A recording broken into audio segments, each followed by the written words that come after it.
This audiobook is brought to you by Project Martinville, the new free open domain audiobook library. Like and subscribe for more free audiobooks. Write in the comments which book you want us to do next. Enjoy. The Happy Prince. High above the city, on a tall column, stood the statue of the Happy Prince. He was gilded all over with thin leaves of fine gold, for eyes he had 2 bright sapphires, and a large red ruby glowed on his sword hilt. He was very much admired indeed. "He is as beautiful as a weathercock," remarked one of the town councillors who wished to gain a reputation for having artistic tastes, "only not quite so useful," he added, fearing lest people should think him unpractical, which he really was not. "Why can't you be like the Happy Prince?" asked a sensible mother of her little boy who was crying for the moon. "The Happy Prince never dreams of crying for anything." "I am glad there is someone in the world who is quite happy," muttered a disappointed man as he gazed at the wonderful statue. "He looks just like an angel," said the charity children as they came out of the cathedral in their bright scarlet cloaks and their clean white pinafores. "How do you know?" said the mathematical master. "You have never seen one." "Ah! But we have, in our dreams," answered the children, and the mathematical master frowned and looked very severe, for he did not approve of children dreaming. One night there flew over the city a little swallow. His friends had gone away to Egypt 6 weeks before, but he had stayed behind, for he was in love with the most beautiful reed. He had met her early in the spring as he was flying down the river after a big yellow moth, and had been so attracted by her slender waist that he had stopped to talk to her. "Shall I love you?" said the swallow, who liked to come to the point at once, and the reed made him a low bow. So he flew round and round her, touching the water with his wings, and making silver ripples. This was his courtship, and it lasted all through the summer. "It is a ridiculous attachment," twittered the other swallows. "She has no money, and far too many relations," and indeed the river was quite full of reeds. Then, when the autumn came, they all flew away. After they had gone he felt lonely, and began to tire of his lady love. "She has no conversation," he said, "and I am afraid that she is a coquette, for she is always flirting with the wind." And certainly, whenever the wind blew, the reed made the most graceful curtsies. "I admit that she is domestic," he continued, "but I love traveling, and my wife, consequently, should love traveling also. Will you come away with me?" he said finally to her, but the reed shook her head, she was so attached to her home. "You have been trifling with me," he cried. "I am off to the pyramids. Goodbye," and he flew away. All day long he flew, and at night time he arrived at the city. "Where shall I put up?" he said. "I hope the town has made preparations." Then he saw the statue on the tall column. "I will put up there," he cried, "it is a fine position, with plenty of fresh air." So he alighted just between the feet of the Happy Prince. "I have a golden bedroom," he said softly to himself as he looked round, and he prepared to go to sleep, but just as he was putting his head under his wing a large drop of water fell on him. "What a curious thing," he cried, "there is not a single cloud in the sky, the stars are quite clear and bright, and yet it is raining. The climate in the north of Europe is really dreadful." The reed used to like the rain, but that was merely her selfishness. Then another drop fell. "What is the use of a statue if it cannot keep the rain off?" he said. "I must look for a good chimney pot," and he determined to fly away. But before he had opened his wings, a third drop fell, and he looked up, and saw. What did he see? The eyes of the Happy Prince were filled with tears, and tears were running down his golden cheeks. His face was so beautiful in the moonlight that the little swallow was filled with pity. "Who are you?" he said. "I am the Happy Prince."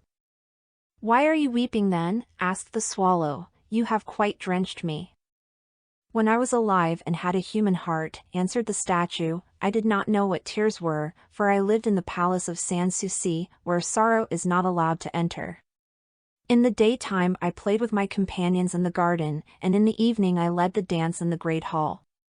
Round the garden ran a very lofty wall, but I never cared to ask what lay beyond it, everything about me was so beautiful. My courtiers called me the happy prince, and happy indeed I was, if pleasure be happiness. So I lived, and so I died.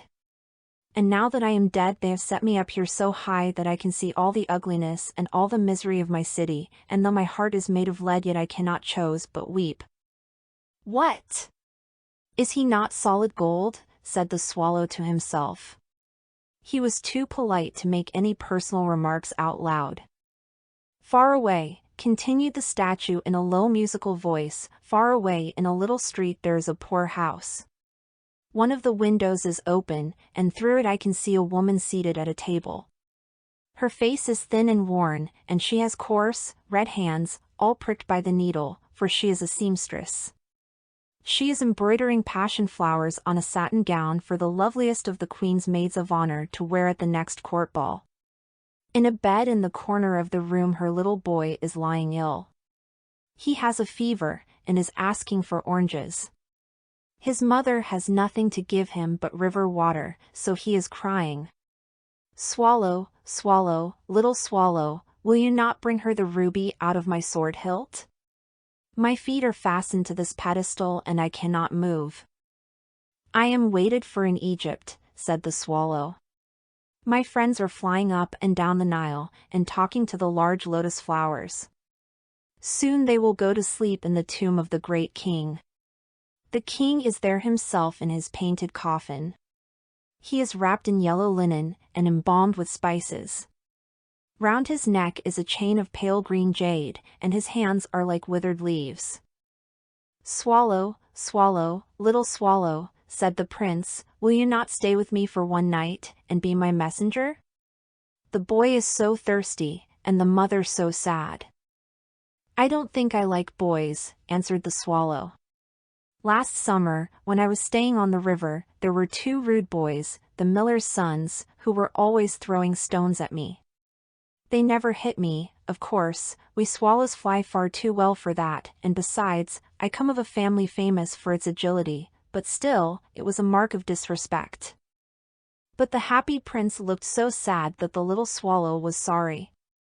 It is very cold here, he said, but I will stay with you for one night, and be your messenger. Thank you, little swallow, said the prince. So the swallow picked out the great ruby from the prince's sword, and flew away with it in his beak over the roofs of the town. He passed by the cathedral tower, where the white marble angels were sculptured. He passed by the palace and heard the sound of dancing. A beautiful girl came out on the balcony with her lover. How wonderful the stars are, he said to her, and how wonderful is the power of love. I hope my dress will be ready in time for the state ball, she answered. I have ordered passion flowers to be embroidered on it, but the seamstresses are so lazy. He passed over the river, and saw the lanterns hanging to the masts of the ships. He passed over the ghetto, and saw the old Jews bargaining with each other, and weighing out money in copper scales. At last he came to the poor house and looked in. The boy was tossing feverishly on his bed, and the mother had fallen asleep, she was so tired. In he hopped, and laid the great ruby on the table beside the woman's thimble. Then he flew gently round the bed, fanning the boy's forehead with his wings. How cool I feel, said the boy, I must be getting better, and he sank into a delicious slumber. Then the swallow flew back to the happy prince, and told him what he had done. It is curious, he remarked, but I feel quite warm now, although it is so cold. That is because you have done a good action, said the prince. And the little swallow began to think, and then he fell asleep. Thinking always made him sleepy.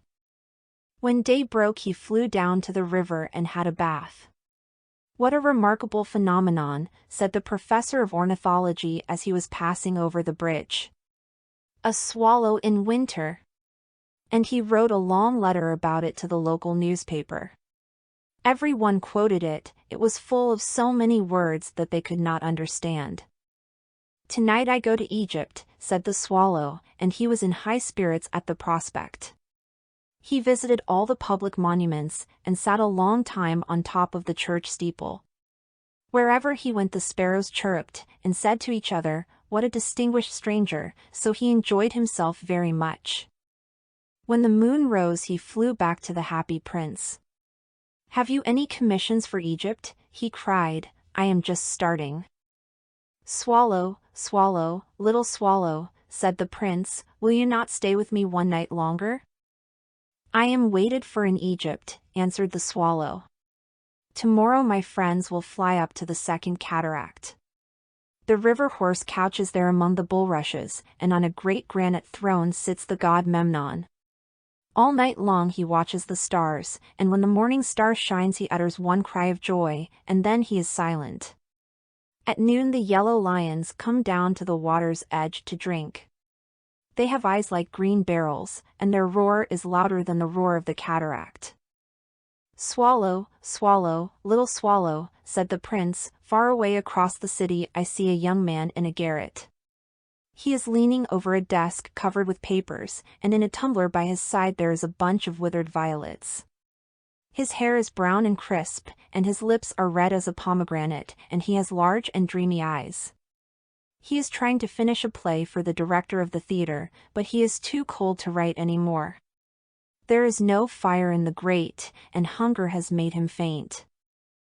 "I will wait with you one night longer," said the swallow, who really had a good heart. "Shall I take him another ruby?"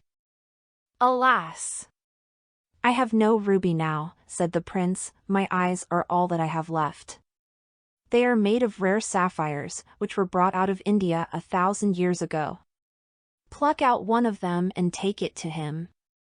He will sell it to the jeweler, and buy food and firewood, and finish his play." "Dear prince," said the swallow, "I cannot do that," and he began to weep. "Swallow, swallow, little swallow," said the prince, "do as I command you." So the swallow plucked out the prince's eye, and flew away to the student's garret. It was easy enough to get in, as there was a hole in the roof. Through this he darted, and came into the room. The young man had his head buried in his hands, so he did not hear the flutter of the bird's wings, and when he looked up he found the beautiful sapphire lying on the withered violets. "I am beginning to be appreciated," he cried. "This is from some great admirer. Now I can finish my play," and he looked quite happy. The next day the swallow flew down to the harbor. He sat on the mast of a large vessel and watched the sailors hauling big chests out of the hold with ropes. "Heave hoy!" they shouted as each chest came up. "I am going to Egypt!" cried the swallow, but nobody minded, and when the moon rose he flew back to the happy prince. "I am come to bid you goodbye," he cried. "Swallow, swallow, little swallow," said the prince, "will you not stay with me one night longer?" "It is winter," answered the swallow, "and the chill snow will soon be here. In Egypt the sun is warm on the green palm trees, and the crocodiles lie in the mud and look lazily about them. My companions are building a nest in the temple of Baalbec, and the pink and white doves are watching them and cooing to each other.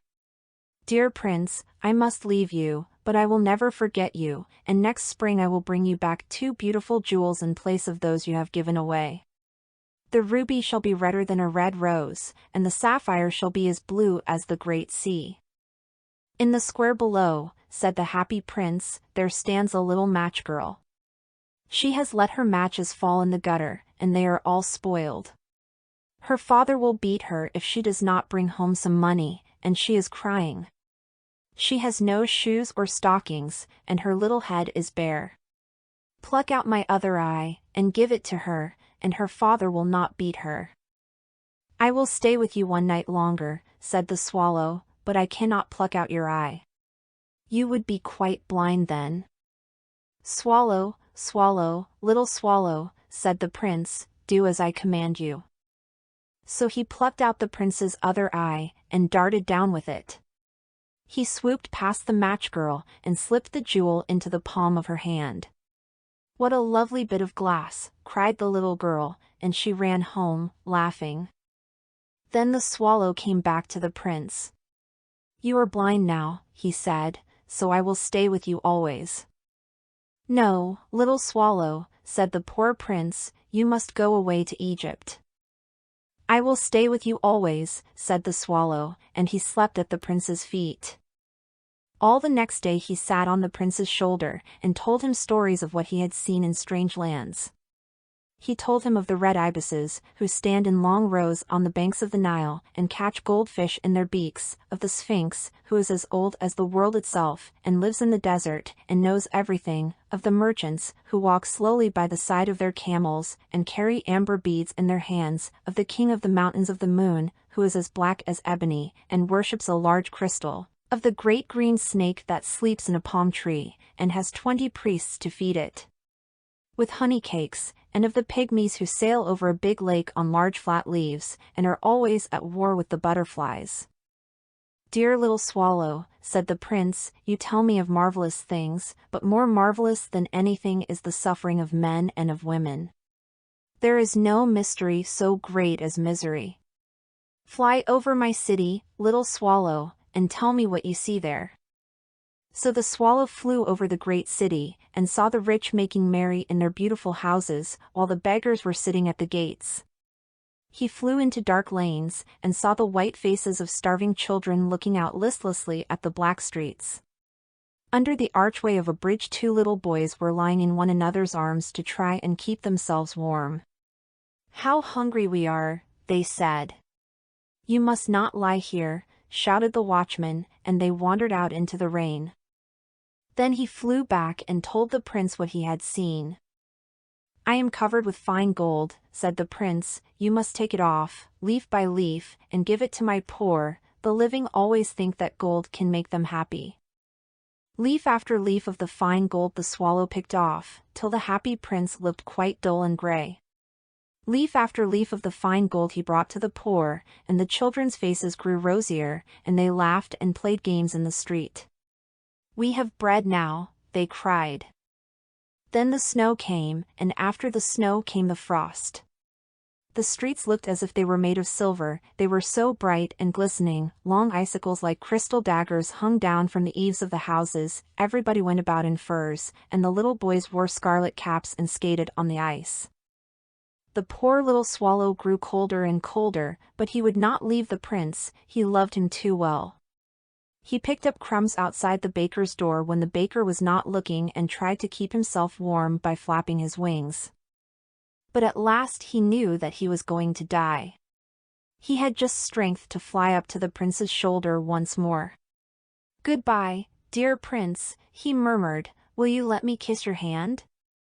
"I am glad that you are going to Egypt at last, little swallow," said the prince, "you have stayed too long here, but you must kiss me on the lips, for I love you."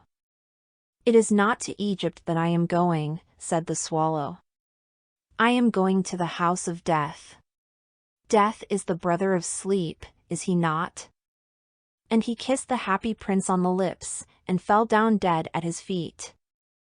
At that moment a curious crack sounded inside the statue, as if something had broken. The fact is that the leaden heart had snapped right in two. It certainly was a dreadfully hard frost. Early the next morning the mayor was walking in the square below in company with the town councillors. As they passed the column he looked up at the statue. "Dear me! How shabby the happy prince looks," he said. "How shabby indeed," cried the town councillors, who always agreed with the mayor, and they went up to look at it. "The ruby has fallen out of his sword, his eyes are gone, and he is golden no longer," said the mayor. "In fact, he is little better than a beggar." "Little better than a beggar," said the town councillors. "And here is actually a dead bird at his feet," continued the mayor. "We must really issue a proclamation that birds are not to be allowed to die here." And the town clerk made a note of the suggestion. So they pulled down the statue of the happy prince. "As he is no longer beautiful he is no longer useful," said the art professor at the university. Then they melted the statue in a furnace, and the mayor held a meeting of the corporation to decide what was to be done with the metal. "We must have another statue, of course," he said, "and it shall be a statue of myself." "Of myself," said each of the town councillors, and they quarreled. When I last heard of them they were quarreling still. "What a strange thing," said the overseer of the workmen at the foundry. "This broken lead heart will not melt in the furnace. We must throw it away." So they threw it on a dust heap where the dead swallow was also lying. "Bring me the two most precious things in the city," said God to one of his angels, and the angel brought him the leaden heart and the dead bird. "You have rightly chosen," said God, "for in my garden of paradise this little bird shall sing forevermore, and in my city of gold the happy prince shall praise me." The devoted friend.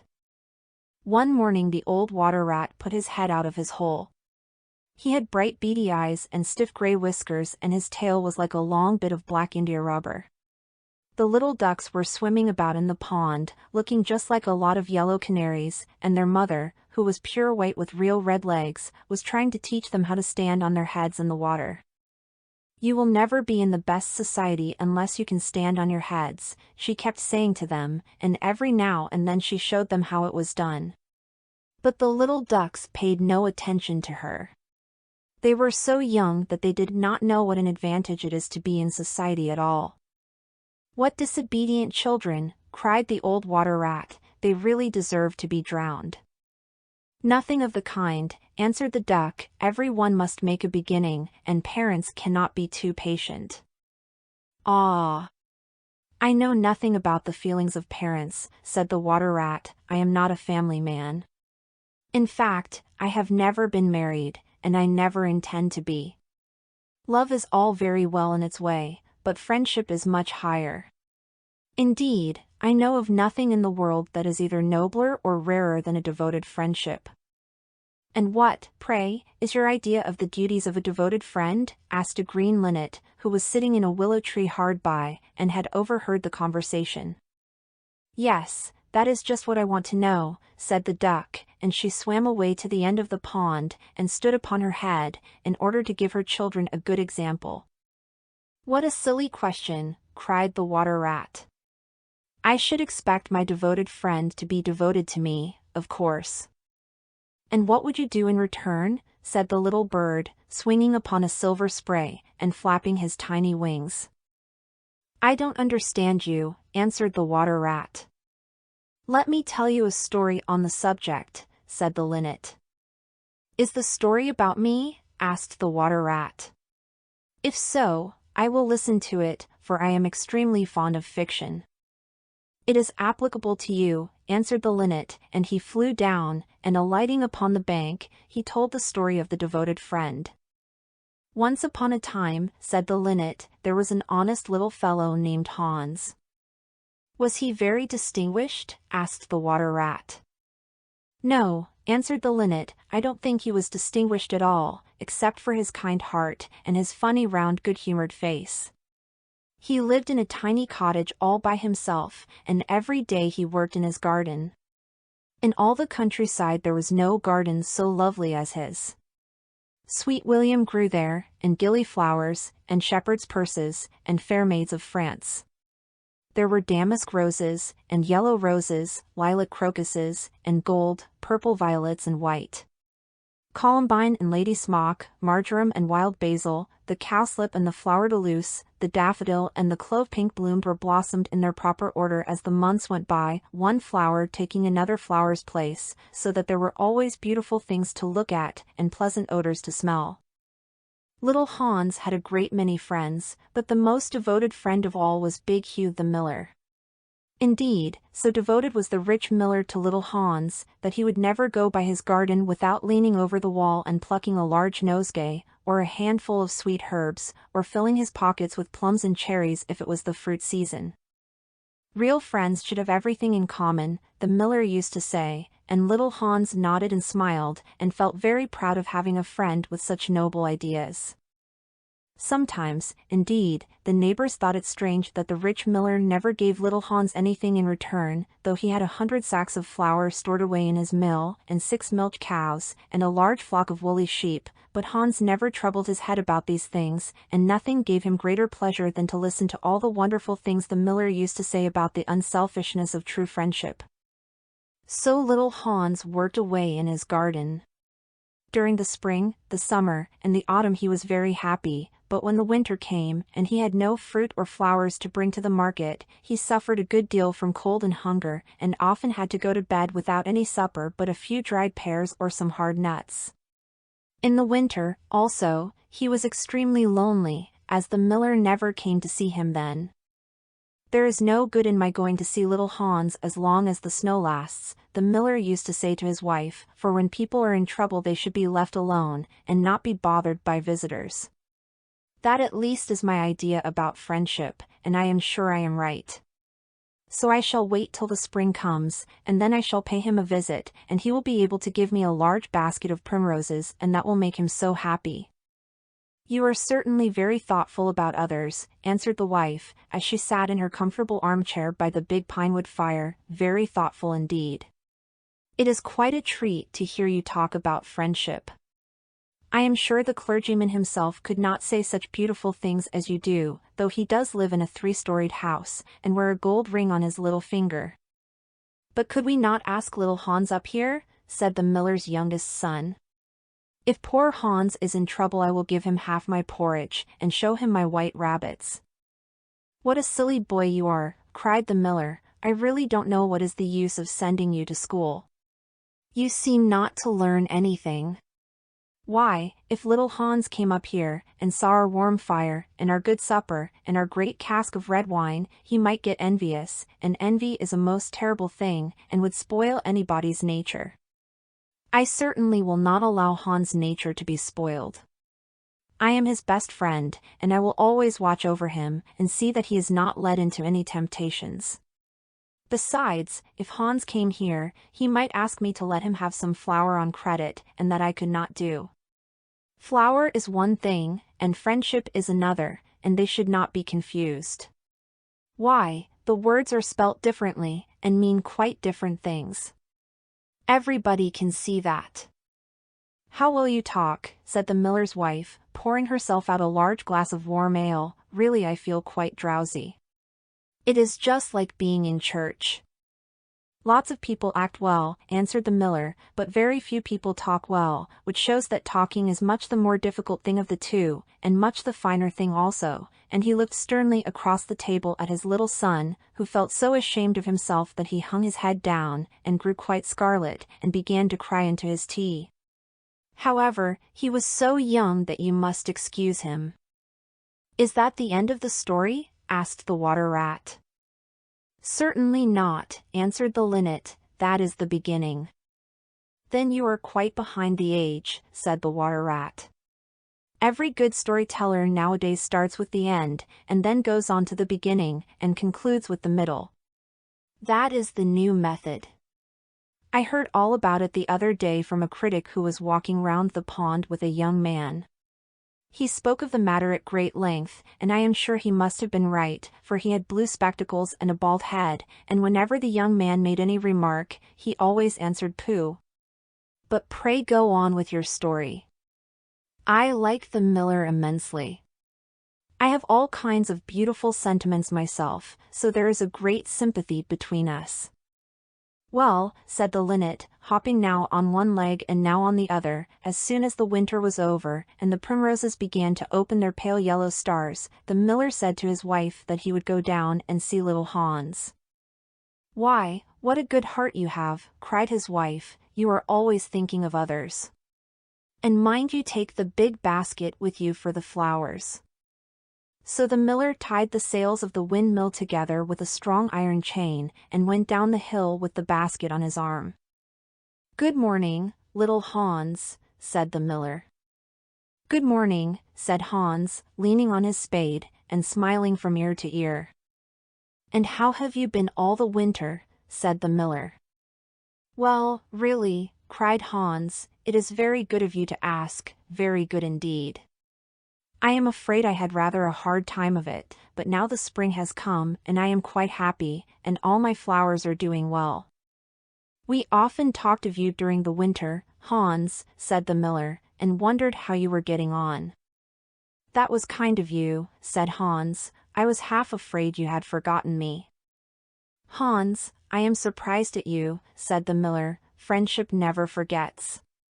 That is the wonderful thing about it, but I am afraid you don't understand the poetry of life. How lovely your primroses are looking, by the by. They are certainly very lovely, said Hans, and it is a most lucky thing for me that I have so many.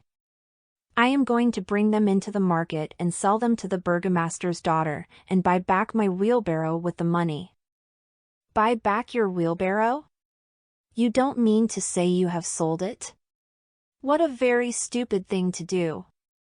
Well, the fact is, said Hans, that I was obliged to. You see, the winter was a very bad time for me, and I really had no money at all to buy bread with. So I first sold the silver buttons off my Sunday coat, and then I sold my silver chain, and then I sold my big pipe, and at last I sold my wheelbarrow. But I am going to buy them all back again now. Hans, said the miller, I will give you my wheelbarrow. It is not in very good repair, indeed, one side is gone, and there is something wrong with the wheel spokes, but in spite of that I will give it to you. I know it is very generous of me, and a great many people would think me extremely foolish for parting with it, but I am not like the rest of the world. I think that generosity is the essence of friendship, and, besides, I have got a new wheelbarrow for myself. Yes, you may set your mind at ease, I will give you my wheelbarrow. Well, really, that is generous of you, said little Hans, and his funny round face glowed all over with pleasure.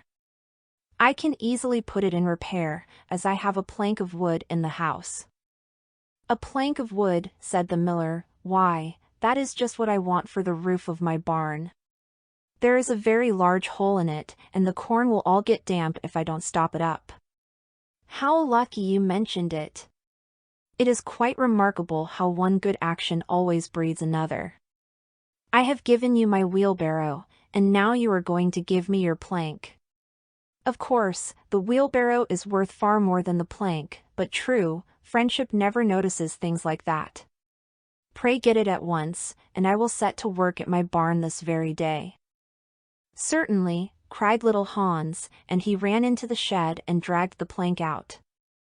It is not a very big plank, said the miller, looking at it, and I am afraid that after I have mended my barn roof there won't be any left for you to mend the wheelbarrow with, but, of course, that is not my fault. And now, as I have given you my wheelbarrow, I am sure you would like to give me some flowers in return. Here is the basket, and mind you fill it quite full. Quite full? Said little Hans, rather sorrowfully, for it was really a very big basket, and he knew that if he filled it he would have no flowers left for the market, and he was very anxious to get his silver buttons back. Well, really, answered the miller, as I have given you my wheelbarrow, I don't think that it is much to ask you for a few flowers. I may be wrong, but I should have thought that friendship, true friendship, was quite free from selfishness of any kind.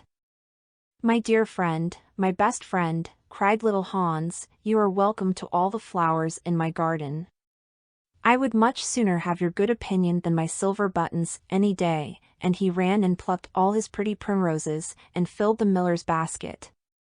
Goodbye, little Hans, said the miller, as he went up the hill with the plank on his shoulder, and the big basket in his hand. Goodbye, said little Hans, and he began to dig away quite merrily, he was so pleased about the wheelbarrow. The next day he was nailing up some honeysuckle against the porch, when he heard the miller's voice calling to him from the road. So he jumped off the ladder, and ran down the garden, and looked over the wall. There was the miller with a large sack of flour on his back. Dear little Hans, said the miller, would you mind carrying this sack of flour for me to market? Oh, I am so sorry, said Hans, but I am really very busy today. I have got all my creepers to nail up, and all my flowers to water, and all my grass to roll. Well, really, said the miller, I think that, considering that I am going to give you my wheelbarrow, it is rather unfriendly of you to refuse." "Oh, don't say that," cried little Hans, "I wouldn't be unfriendly for the whole world," and he ran in for his cap, and trudged off with the big sack on his shoulders. It was a very hot day, and the road was terribly dusty, and before Hans had reached the 6th milestone he was so tired that he had to sit down and rest. However, he went on bravely, and at last he reached the market. After he had waited there some time, he sold the sack of flour for a very good price, and then he returned home at once, for he was afraid that if he stopped too late he might meet some robbers on the way. "It has certainly been a hard day," said little Hans to himself as he was going to bed, "but I am glad I did not refuse the miller, for he is my best friend, and, besides, he is going to give me his wheelbarrow." Early the next morning the miller came down to get the money for his sack of flour, but little Hans was so tired that he was still in bed. "Upon my word," said the miller, "you are very lazy. Really, considering that I am going to give you my wheelbarrow, I think you might work harder. Idleness is a great sin, and I certainly don't like any of my friends to be idle or sluggish. You must not mind my speaking quite plainly to you. Of course I should not dream of doing so if I were not your friend. But what is the good of friendship if one cannot say exactly what one means? Anybody can say charming things and try to please and to flatter, but a true friend always says unpleasant things, and does not mind giving pain. Indeed, if he is a really true friend he prefers it, for he knows that then he is doing good." "I am very sorry," said little Hans, rubbing his eyes and pulling off his nightcap, "but I was so tired that I thought I would lie in bed for a little time and listen to the birds singing. Do you know that I always work better after hearing the birds sing?" "Well, I am glad of that," said the miller, clapping little Hans on the back, "for I want you to come up to the mill as soon as you are dressed, and mend my barn roof for me." Poor little Hans was very anxious to go and work in his garden, for his flowers had not been watered for 2 days, but he did not like to refuse the miller, as he was such a good friend to him. "Do you think it would be unfriendly of me if I said I was busy?" he inquired in a shy and timid voice. "Well, really," answered the miller, "I do not think it is much to ask of you, considering that I am going to give you my wheelbarrow, but of course if you refuse I will go and do it myself." "Oh! On no account," cried little Hans, and he jumped out of bed, and dressed himself, and went up to the barn. He worked there all day long, till sunset, and at sunset the miller came to see how he was getting on. "Have you mended the hole in the roof yet, little Hans?" cried the miller in a cheery voice. "It is quite mended," answered little Hans, coming down the ladder. "Ah," said the miller, "there is no work so delightful as the work one does for others." "It is certainly a great privilege to hear you talk," answered little Hans, sitting down, and wiping his forehead, "a very great privilege. But I am afraid I shall never have such beautiful ideas as you have." "Oh!" "They will come to you," said the miller, "but you must take more pains. At present you have only the practice of friendship, some day you will have the theory also." "Do you really think I shall?" asked little Hans.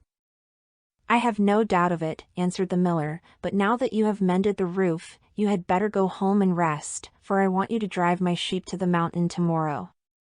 Poor little Hans was afraid to say anything to this, and early the next morning the miller brought his sheep round to the cottage, and Hans started off with them to the mountain.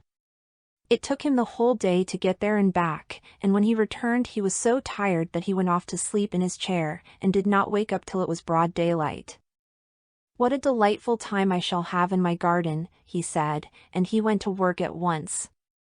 But somehow he was never able to look after his flowers at all, for his friend the miller was always coming round and sending him off on long errands, or getting him to help at the mill. Little Hans was very much distressed at times, as he was afraid his flowers would think he had forgotten them, but he consoled himself by the reflection that the miller was his best friend.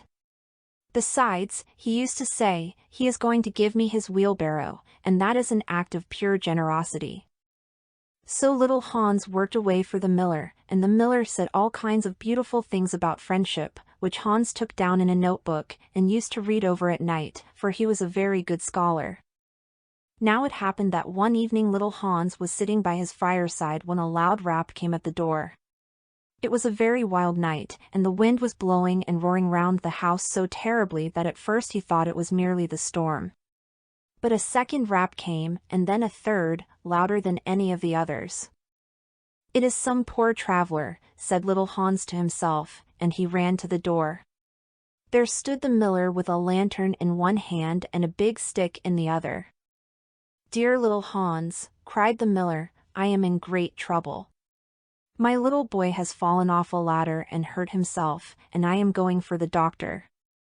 But he lives so far away, and it is such a bad night, that it has just occurred to me that it would be much better if you went instead of me.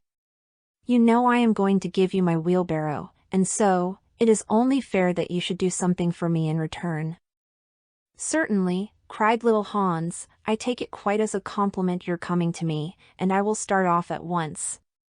But you must lend me your lantern, as the night is so dark that I am afraid I might fall into the ditch." "I am very sorry," answered the miller, "but it is my new lantern, and it would be a great loss to me if anything happened to it."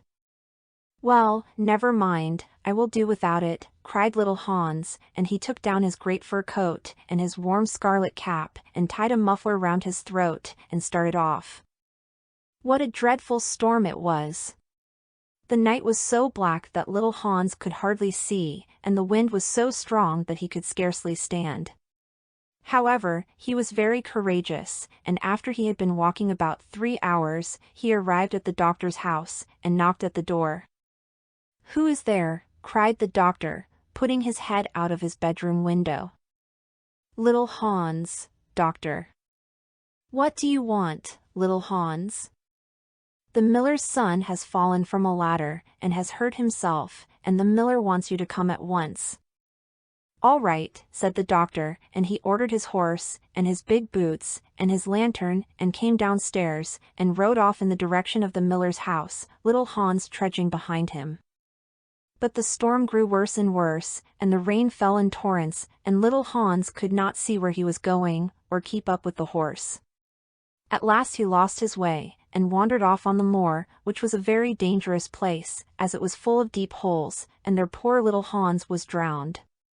His body was found the next day by some goatherds, floating in a great pool of water, and was brought back by them to the cottage. Everybody went to little Hans' funeral, as he was so popular, and the miller was the chief mourner. "As I was his best friend," said the miller, "it is only fair that I should have the best place," so he walked at the head of the procession in a long black cloak, and every now and then he wiped his eyes with a big pocket handkerchief. "Little Hans is certainly a great loss to every one," said the blacksmith, when the funeral was over, and they were all seated comfortably in the inn, drinking spiced wine and eating sweet cakes. "A great loss to me at any rate," answered the miller. "Why, I had as good as given him my wheelbarrow, and now I really don't know what to do with it. It is very much in my way at home, and it is in such bad repair that I could not get anything for it if I sold it. I will certainly take care not to give away anything again. One always suffers for being generous." "Well," said the water rat, after a long pause. "Well, that is the end," said the linnet. "But what became of the miller?" asked the water rat. "Oh, I really don't know," replied the linnet, "and I am sure that I don't care." "It is quite evident then that you have no sympathy in your nature," said the water rat. "I am afraid you don't quite see the moral of the story," remarked the linnet. "The what?" screamed the water rat. "The moral. Do you mean to say that the story has a moral?" "Certainly," said the linnet. "Well, really," said the water rat, in a very angry manner, "I think you should have told me that before you began. If you had done so, I certainly would not have listened to you. In fact, I should have said pooh, like the critic. However, I can say it now." So he shouted out pooh at the top of his voice, gave a whisk with his tail, and went back into his hole. "And how do you like the water rat?" asked the duck, who came paddling up some minutes afterwards. He has a great many good points, but for my own part one have a mother's feelings, and I can never look at a confirmed bachelor without the tears coming into my eyes. I am rather afraid that I have annoyed him, answered the linnet. The fact is, that I told him a story with a moral. Ah! That is always a very dangerous thing to do, said the duck. And I quite agree with her. The Nightingale and the Rose. She said that she would dance with me if I brought her red roses, cried the young student, but in all my garden there is no red rose. From her nest in the holm oak tree the nightingale heard him, and she looked out through the leaves, and wondered. No red rose in all my garden, he cried, and his beautiful eyes filled with tears. Ah, on what little things does happiness depend? I have read all that the wise men have written, and all the secrets of philosophy are mine, yet for want of a red rose is my life made wretched. Here at last is a true lover, said the nightingale. Night after night have I sung of him, though I knew him not, night after night have I told his story to the stars, and now I see him. His hair is dark as the hyacinth blossom, and his lips are red as the rose of his desire, but passion has made his face like pale ivory, and sorrow has set her seal upon his brow. The prince gives a ball tomorrow night, murmured the young student, and my love will be of the company. If I bring her a red rose she will dance with me till dawn. If I bring her a red rose, I shall hold her in my arms, and she will lean her head upon my shoulder, and her hand will be clasped in mine. But there is no red rose in my garden, so I shall sit lonely, and she will pass me by. She will have no heed of me, and my heart will break. Here indeed is the true lover, said the nightingale. What I sing of, he suffers what is joy to me, to him is pain. Surely love is a wonderful thing. It is more precious than emeralds, and dearer than fine opals. Pearls and pomegranates cannot buy it, nor is it set forth in the marketplace. It may not be purchased of the merchants, nor can it be weighed out in the balance for gold. The musicians will sit in their gallery, said the young student, and play upon their stringed instruments, and my love will dance to the sound of the harp and the violin. She will dance so lightly that her feet will not touch the floor, and the courtiers in their gay dresses will throng round her. But with me she will not dance, for I have no red rose to give her, and he flung himself down on the grass, and buried his face in his hands, and wept. Why is he weeping? Asked a little green lizard, as he ran past him with his tail in the air. Why, indeed, said a butterfly, who was fluttering about after a sunbeam. Why, indeed, whispered a daisy to his neighbor, in a soft, low voice. He is weeping for a red rose, said the nightingale. For a red rose, they cried, how very ridiculous, and the little lizard, who was something of a cynic, laughed outright. But the nightingale understood the secret of the student's sorrow, and she sat silent in the oak tree, and thought about the mystery of love. Suddenly she spread her brown wings for flight, and soared into the air. She passed through the grove like a shadow, and like a shadow she sailed across the garden. In the center of the grass plot was standing a beautiful rose tree, and when she saw it she flew over to it, and lit upon a spray. Give me a red rose, she cried, and I will sing you my sweetest song. But the tree shook its head.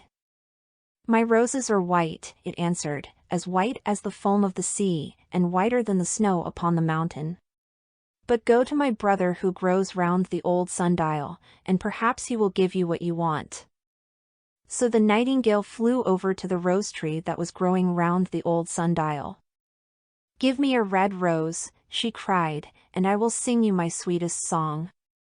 But the tree shook its head. My roses are yellow, it answered, as yellow as the hair of the mermaiden who sits upon an amber throne, and yellower than the daffodil that blooms in the meadow before the mower comes with his scythe. But go to my brother who grows beneath the student's window, and perhaps he will give you what you want. So the nightingale flew over to the rose tree that was growing beneath the student's window. Give me a red rose, she cried, and I will sing you my sweetest song. But the tree shook its head. My roses are red, it answered, as red as the feet of the dove, and redder than the great fans of coral that wave and wave in the ocean cavern. But the winter has chilled my veins, and the frost has nipped my buds, and the storm has broken my branches, and I shall have no roses at all this year. One red rose is all I want, cried the nightingale, only one red rose. Is there no way by which I can get it? There is a way, answered the tree, but it is so terrible that I dare not tell it to you.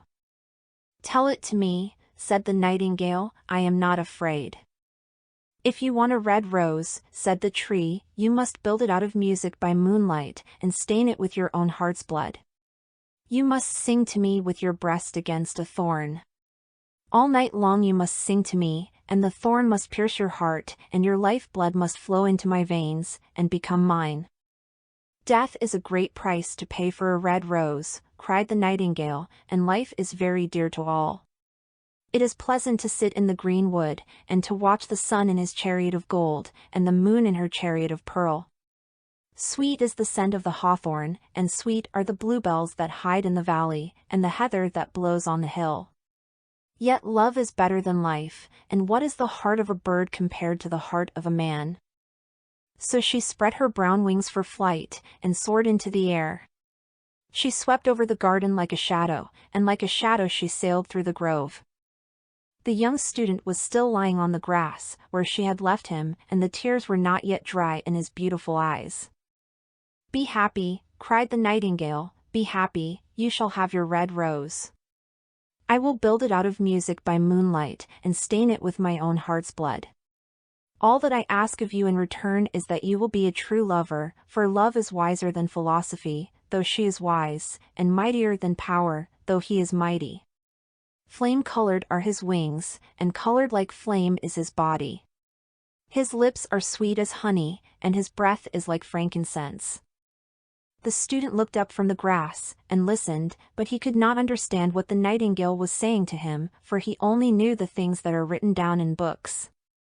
But the oak tree understood, and felt sad, for he was very fond of the little nightingale who had built her nest in his branches. Sing me one last song, he whispered, I shall feel very lonely when you are gone. So the nightingale sang to the oak tree, and her voice was like water bubbling from a silver jar. When she had finished her song, the student got up, and pulled a notebook and a lead pencil out of his pocket. She has form, he said to himself, as he walked away through the grove. That cannot be denied to her, but has she got feeling?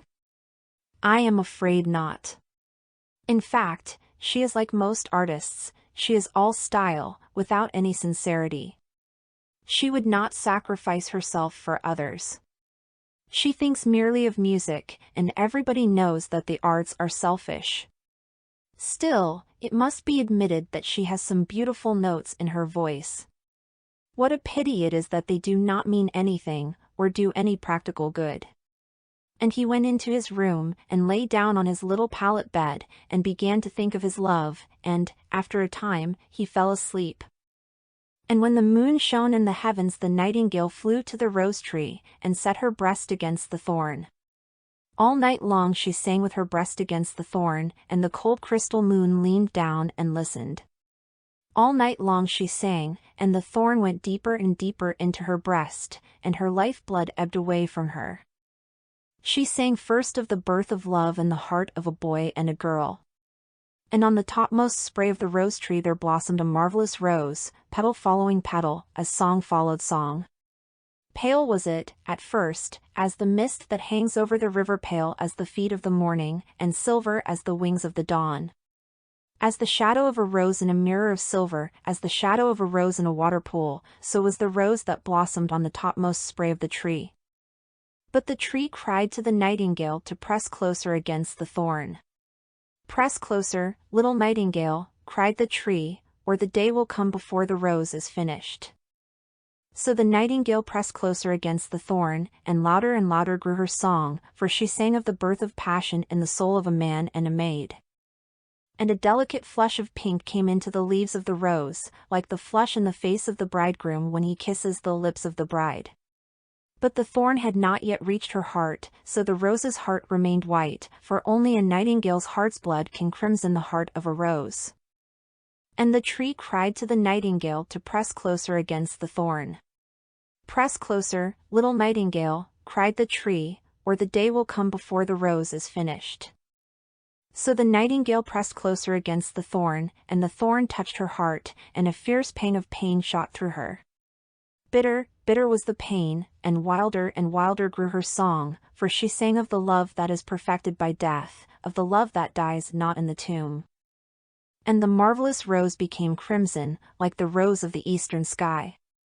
Crimson was the girdle of petals, and crimson as a ruby was the heart. But the nightingale's voice grew fainter, and her little wings began to beat, and a film came over her eyes. Fainter and fainter grew her song, and she felt something choking her in her throat. Then she gave one last burst of music.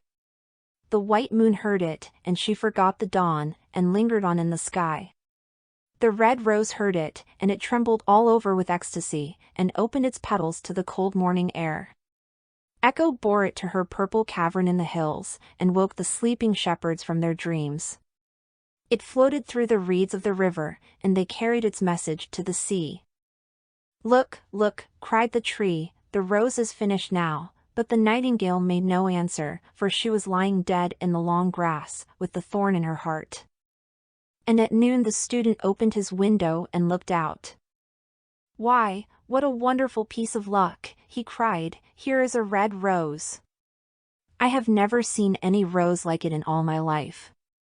It is so beautiful that I am sure it has a long Latin name," and he leaned down and plucked it. Then he put on his hat, and ran up to the professor's house with the rose in his hand. The daughter of the professor was sitting in the doorway winding blue silk on a reel, and her little dog was lying at her feet. "You said that you would dance with me if I brought you a red rose," cried the student. "Here is the reddest rose in all the world. You will wear it tonight next your heart, and as we dance together it will tell you how I love you." But the girl frowned. "I am afraid it will not go with my dress," she answered, "and, besides, the chamberlain's nephew has sent me some real jewels, and everybody knows that jewels cost far more than flowers." "Well, upon my word, you are very ungrateful," said the student angrily, and he threw the rose into the street, where it fell into the gutter, and a cartwheel went over it. "Ungrateful," said the girl. "I tell you what, you are very rude, and, after all, who are you? Only a student. Why, I don't believe you have even got silver buckles to your shoes as the chamberlain's nephew has," and she got up from her chair and went into the house. "What a silly thing love is," said the student as he walked away. "It is not half as useful as logic, for it does not prove anything, and it is always telling one of things that are not going to happen, and making one believe things that are not true. In fact, it is quite unpractical, and, as in this age to be practical is everything, I shall go back to philosophy and study metaphysics." So he returned to his room and pulled out a great dusty book, and began to read. The Remarkable Rocket. The king's son was going to be married, so there were general rejoicings. He had waited a whole year for his bride, and at last she had arrived. She was a Russian princess, and had driven all the way from Finland in a sledge drawn by 6 reindeer. The sledge was shaped like a great golden swan, and between the swan's wings lay the little princess herself. Her long ermine cloak reached right down to her feet, on her head was a tiny cap of silver tissue, and she was as pale as the snow palace in which she had always lived. So pale was she that as she drove through the streets all the people wondered.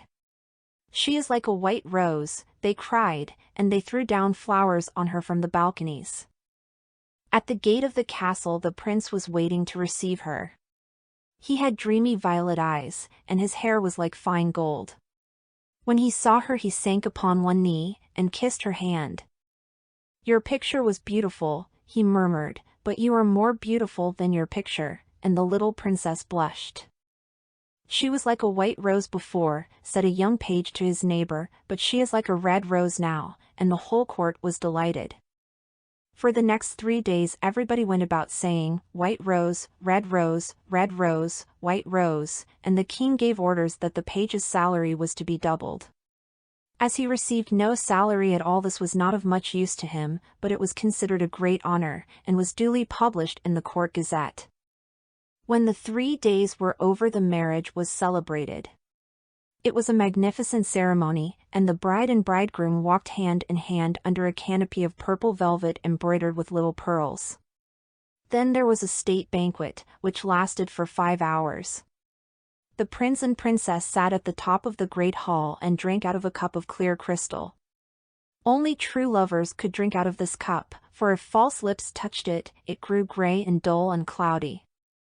"It's quite clear that they love each other," said the little page, "as clear as crystal," and the king doubled his salary a second time.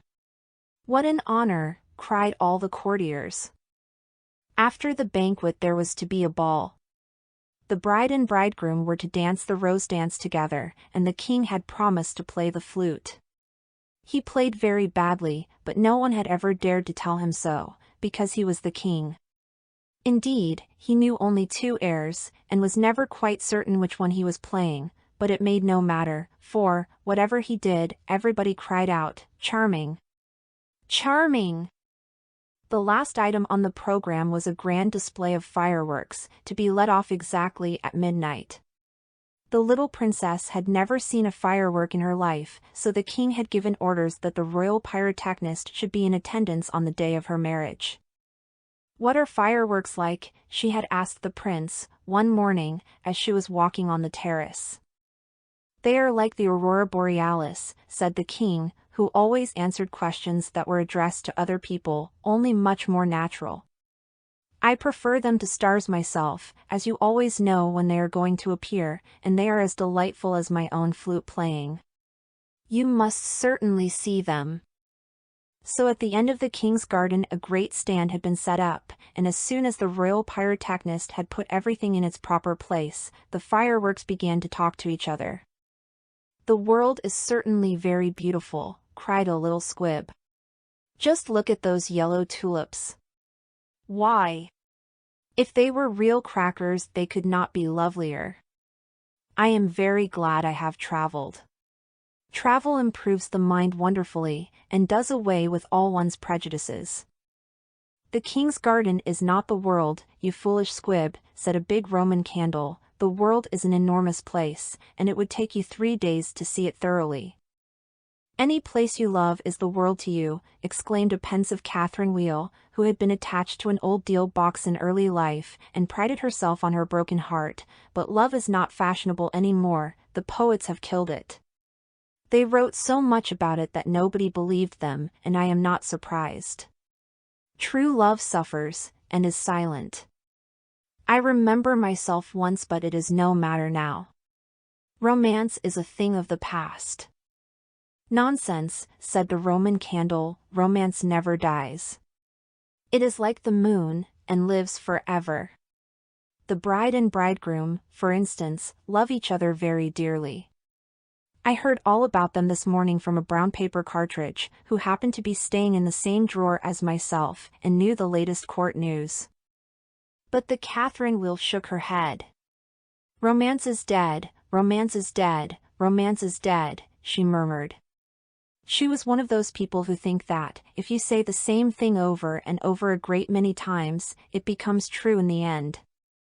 Suddenly, a sharp, dry cough was heard, and they all looked round. It came from a tall, supercilious-looking rocket, who was tied to the end of a long stick. He always coughed before he made any observation, so as to attract attention. "Ahem! Ahem," he said, and everybody listened except the poor Catherine Wheel, who was still shaking her head, and murmuring, "Romance is dead." "Order! Order!" cried out a cracker.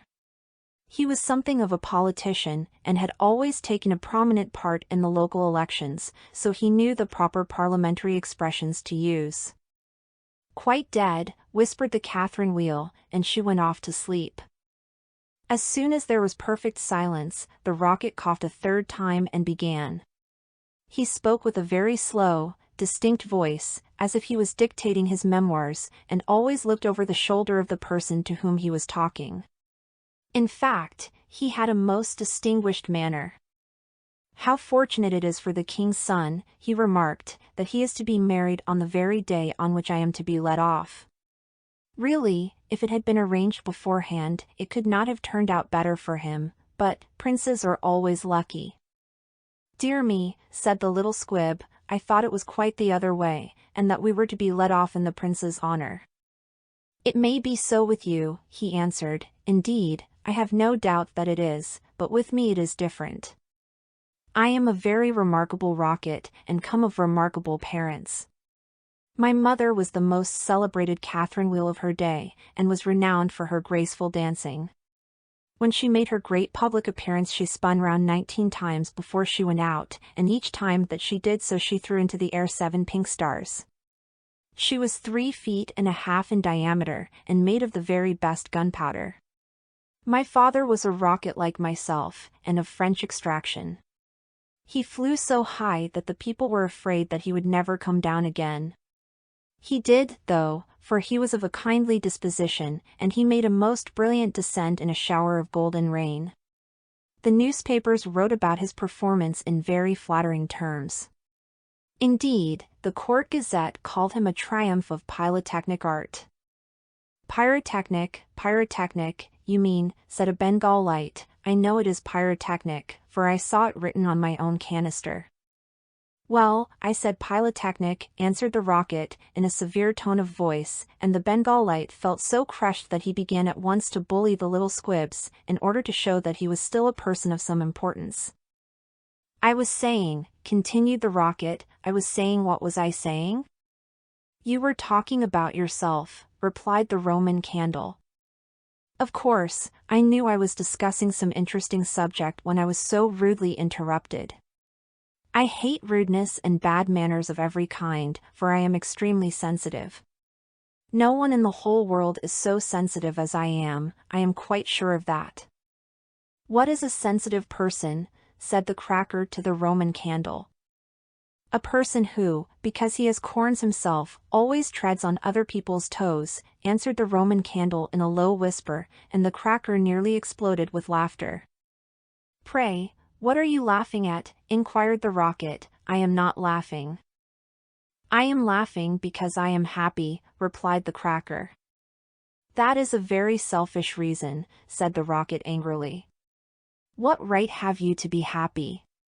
You should be thinking about others. In fact, you should be thinking about me. I am always thinking about myself, and I expect everybody else to do the same. That is what is called sympathy. It is a beautiful virtue, and I possess it in a high degree. Suppose, for instance, anything happened to me tonight, what a misfortune that would be for every one. The prince and princess would never be happy again, their whole married life would be spoiled, and as for the king, I know he would not get over it. Really, when I begin to reflect on the importance of my position, I am almost moved to tears." "If you want to give pleasure to others," cried the Roman candle, "you had better keep yourself dry." "Certainly," exclaimed the Bengal light, who was now in better spirits, "that is only common sense." "Common sense, indeed," said the rocket indignantly, "you forget that I am very uncommon, and very remarkable. Why, anybody can have common sense, provided that they have no imagination. But I have imagination, for I never think of things as they really are, I always think of them as being quite different. As for keeping myself dry, there is evidently no one here who can at all appreciate an emotional nature. Fortunately for myself, I don't care. The only thing that sustains one through life is the consciousness of the immense inferiority of everybody else, and this is a feeling that I have always cultivated. But none of you have any hearts. Here you are laughing and making merry just as if the prince and princess had not just been married." "Well, really," exclaimed a small fire balloon, "why not? It is a most joyful occasion, and when I soar up into the air I intend to tell the stars all about it. You will see them twinkle when I talk to them about the pretty bride." "Ah! "What a trivial view of life," said the rocket, "but it is only what I expected. There is nothing in you, you are hollow and empty. Why, perhaps the prince and princess may go to live in a country where there is a deep river, and perhaps they may have one only son, a little fair-haired boy with violet eyes like the prince himself, and perhaps some day he may go out to walk with his nurse, and perhaps the nurse may go to sleep under a great elder tree, and perhaps the little boy may fall into the deep river and be drowned. What a terrible misfortune! Poor people, to lose their only son. It is really too dreadful. I shall never get over it."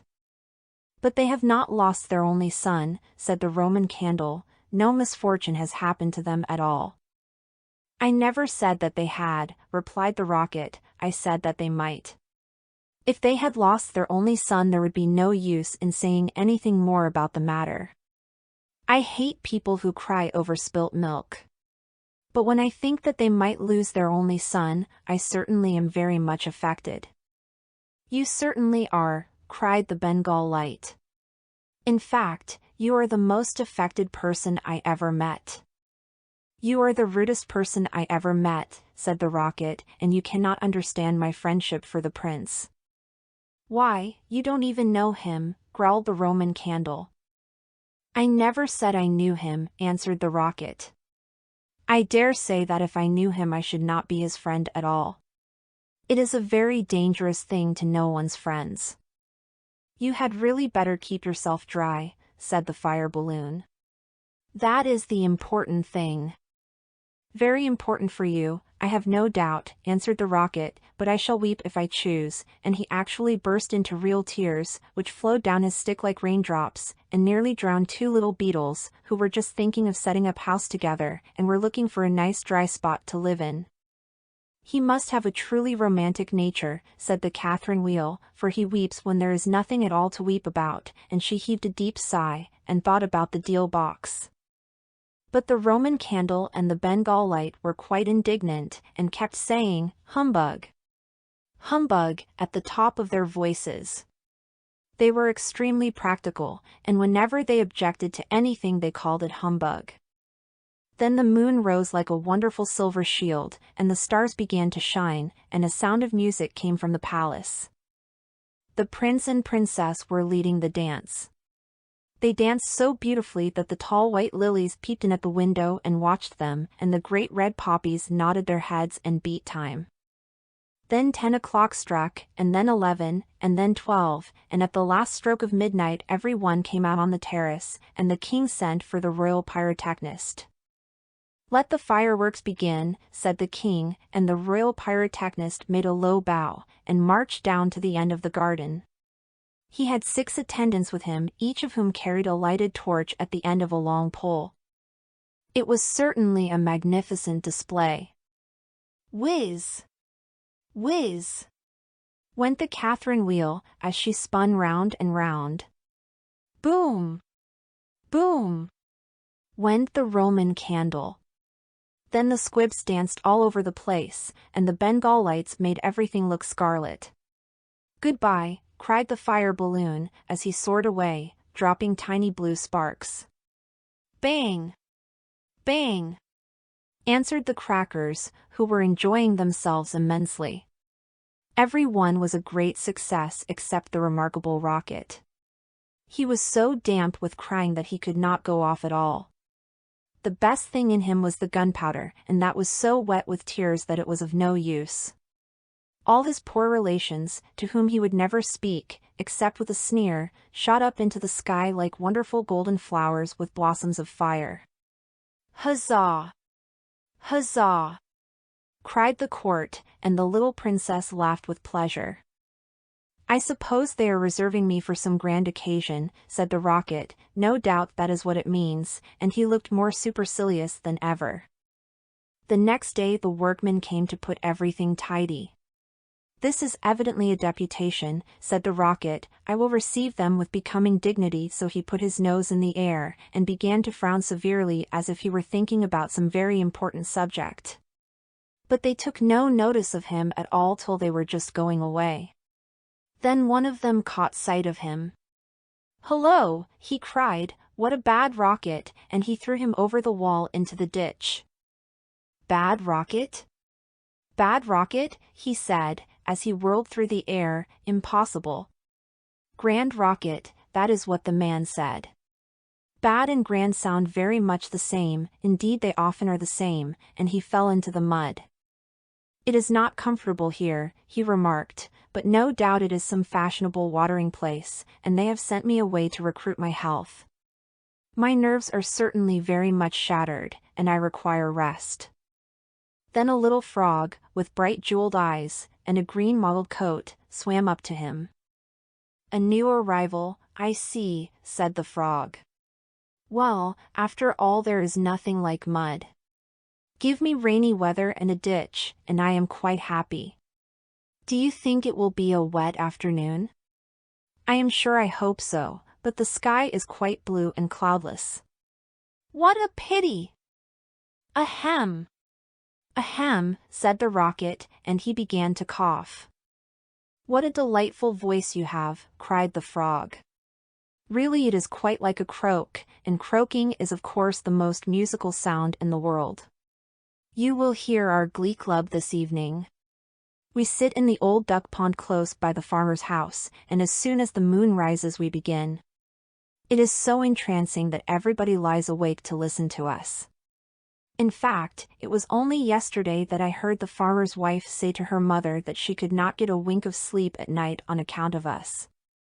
It is most gratifying to find oneself so popular." "Ahem!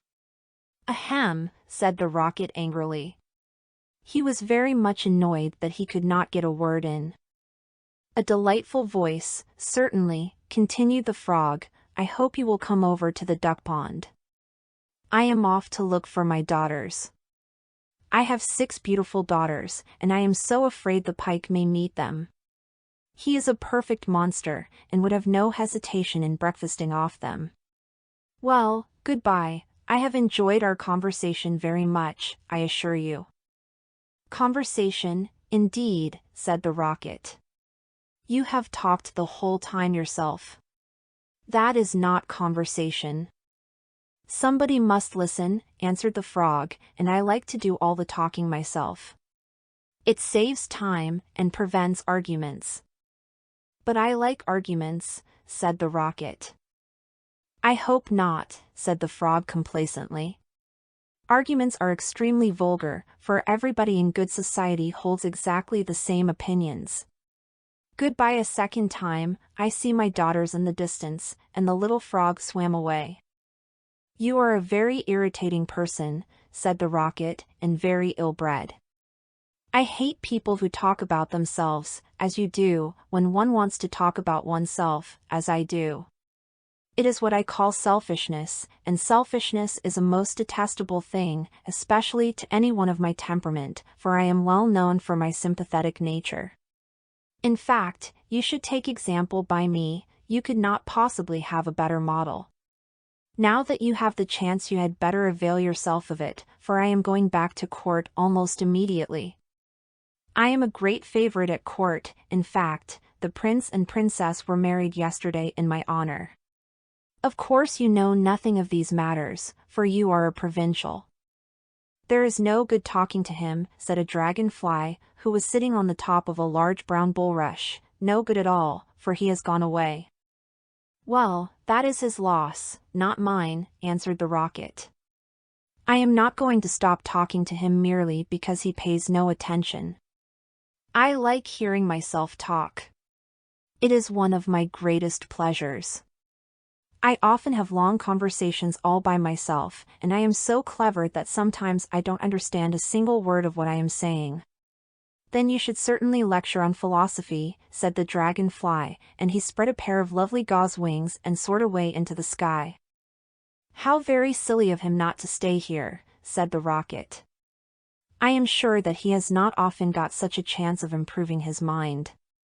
However, I don't care a bit.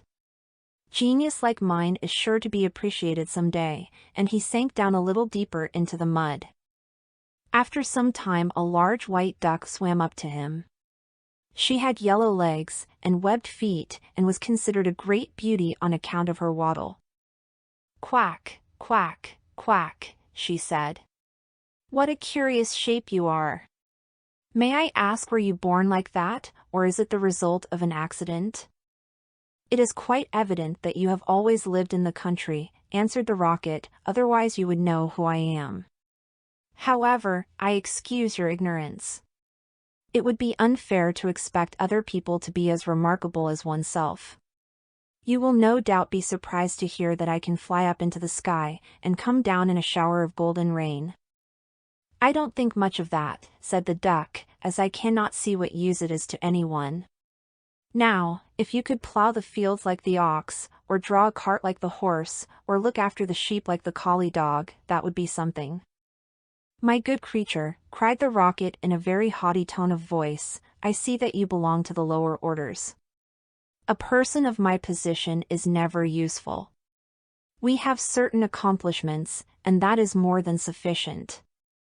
I have no sympathy myself with industry of any kind, least of all with such industries as you seem to recommend.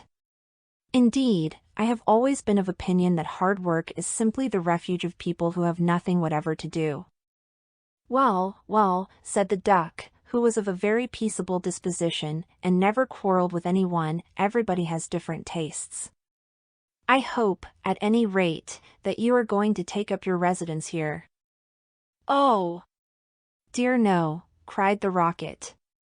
I am merely a visitor, a distinguished visitor. The fact is that I find this place rather tedious. There is neither society here, nor solitude. In fact, it is essentially suburban. I shall probably go back to court, for I know that I am destined to make a sensation in the world. I had thoughts of entering public life once myself, remarked the duck. There are so many things that need reforming. Indeed, I took the chair at a meeting some time ago, and we passed resolutions condemning everything that we did not like. However, they did not seem to have much effect. Now I go in for domesticity, and look after my family. I am made for public life, said the rocket, and so are all my relations, even the humblest of them. Whenever we appear we excite great attention. I have not actually appeared myself, but when I do so it will be a magnificent sight. As for domesticity, it ages one rapidly, and distracts one's mind from higher things. Ah! The higher things of life, how fine they are, said the duck, and that reminds me how hungry I feel, and she swam away down the stream, saying, quack, quack, quack. Come back! Come back, screamed the rocket, I have a great deal to say to you, but the duck paid no attention to him. I am glad that she has gone, he said to himself, she has a decidedly middle-class mind, and he sank a little deeper still into the mud, and began to think about the loneliness of genius, when suddenly two little boys in white smocks came running down the bank, with a kettle and some faggots. This must be the deputation, said the rocket, and he tried to look very dignified. Hello, cried one of the boys, look at this old stick. I wonder how it came here, and he picked the rocket out of the ditch. Old stick, said the rocket, impossible. Gold stick, that is what he said. Gold stick is very complimentary. In fact, he mistakes me for one of the court dignitaries. Let us put it into the fire, said the other boy, it will help to boil the kettle. So they piled the faggots together, and put the rocket on top, and lit the fire. This is magnificent, cried the rocket, they are going to let me off in broad daylight, so that every one can see me. We will go to sleep now, they said, and when we wake up the kettle will be boiled, and they lay down on the grass, and shut their eyes. The rocket was very damp, so he took a long time to burn. At last, however, the fire caught him.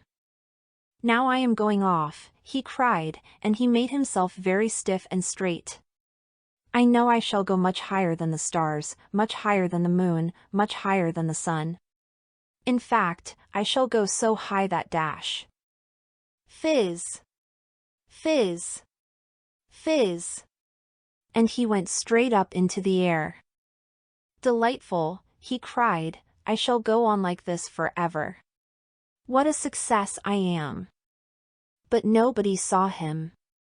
Then he began to feel a curious tingling sensation all over him. "Now I am going to explode," he cried.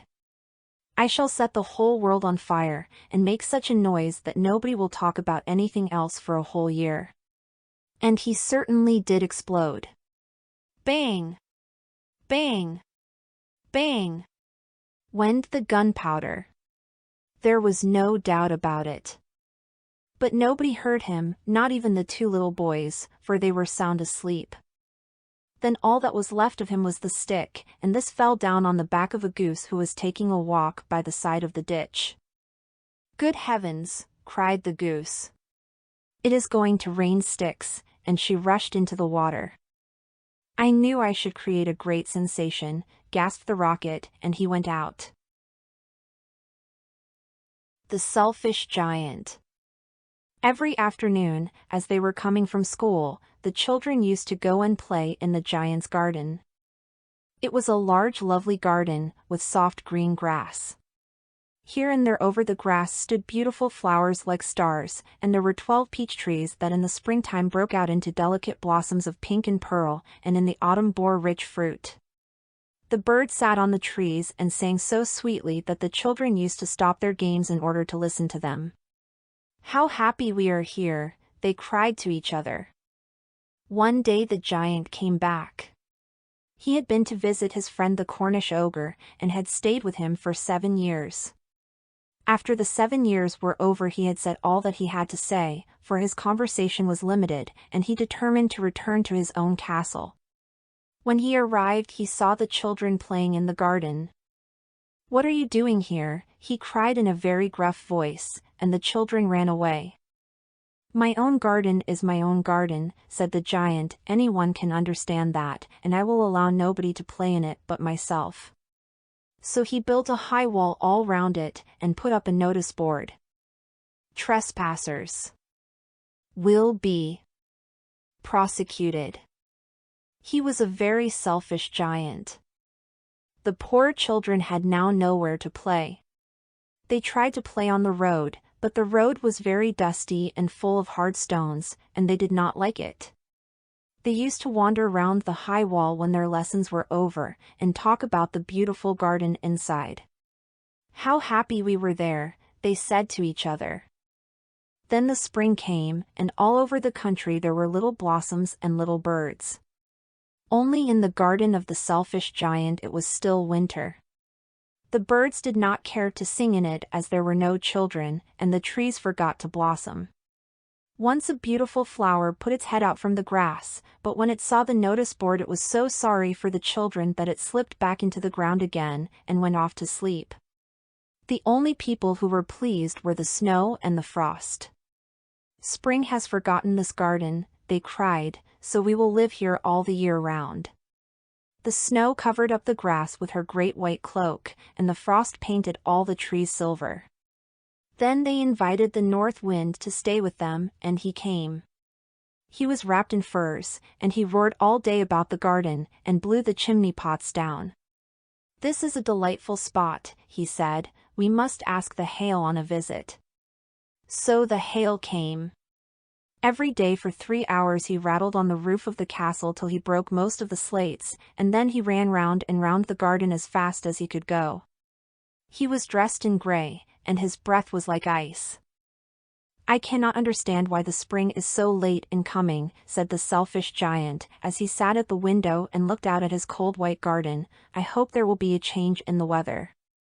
But the spring never came, nor the summer.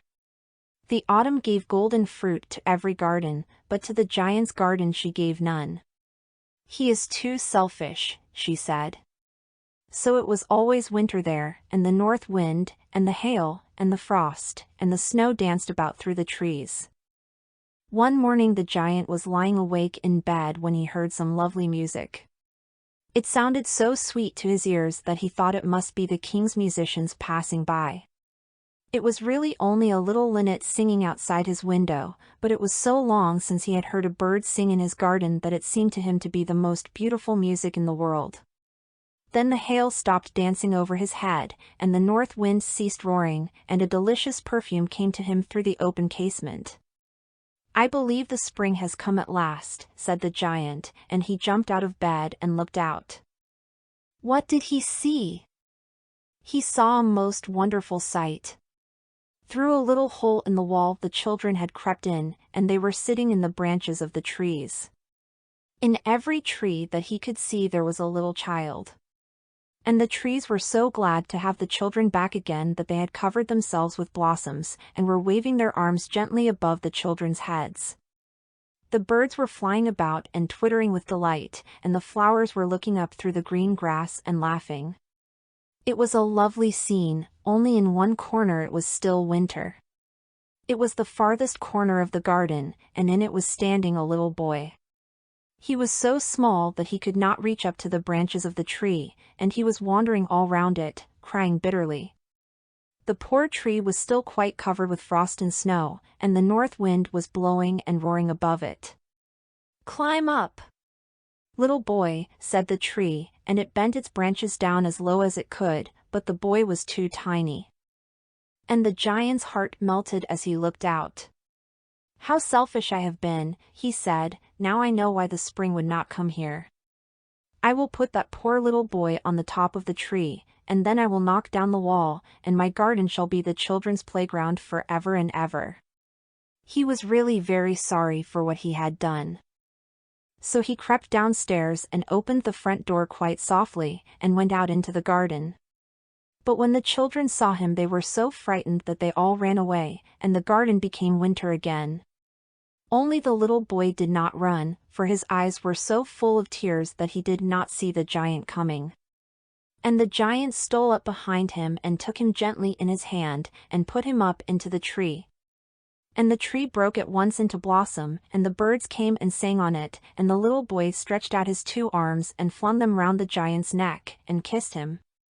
And the other children, when they saw that the giant was not wicked any longer, came running back, and with them came the spring. "It is your garden now, little children," said the giant, and he took a great axe and knocked down the wall.